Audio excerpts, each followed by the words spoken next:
Red, white, and you. As we celebrate America's 250th birthday this year, we're also celebrating the everyday Americans that are doing extraordinary things. And we start with the librarian who cares for some of our country's most important documents. Jenny Runovich shares the Hoosier preserving American history. At the Lilly Library on the campus of IU Bloomington. This is where my thinking about the exhibition all starts. A display of historic documents captures our country's start. The exhibition is called The Declaration of Independence, The Motives, The Moment. The forefathers and famous figures who put pen to paper When in the course of human events. Breaking away from Great Britain. It is a long list of grievances. To reach for freedom on their own. Here, American history comes to life. You know, that's one thing that our library is really about, right, is trying to connect people with these authentic documents. And certainly something like the Declaration of Independence has what we might call an aura about it. If you're susceptible to things like that, like I am, right, it can feel really, affecting and special.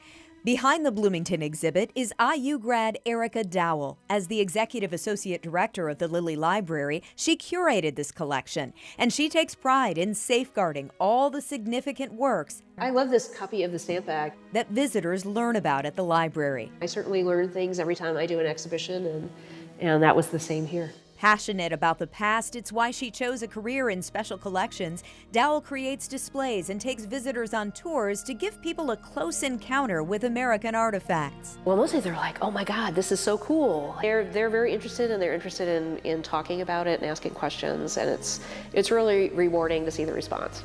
This particular display commemorates the 250th anniversary of U.S. independence, from the Boston Massacre to the revolutionary bestseller Common Sense. Plus handwritten letters that give history a personal perspective. I mean, you get a chance to kind of connect in ways that you wouldn't if you were just reading up on Wikipedia about the American Revolution. And then there's the centerpiece, among the most famous and valuable items at the Lilly Library, the Dunlap broadside, one of 26 surviving copies of the first printing of the Declaration of Independence, printed July 4th, 1776. This declaration precedes all other versions except for the kind of handwritten versions that Thomas Jefferson worked out, and those are in the National Archives. It's part of the road to revolution, the path to life, liberty, and the pursuit of happiness.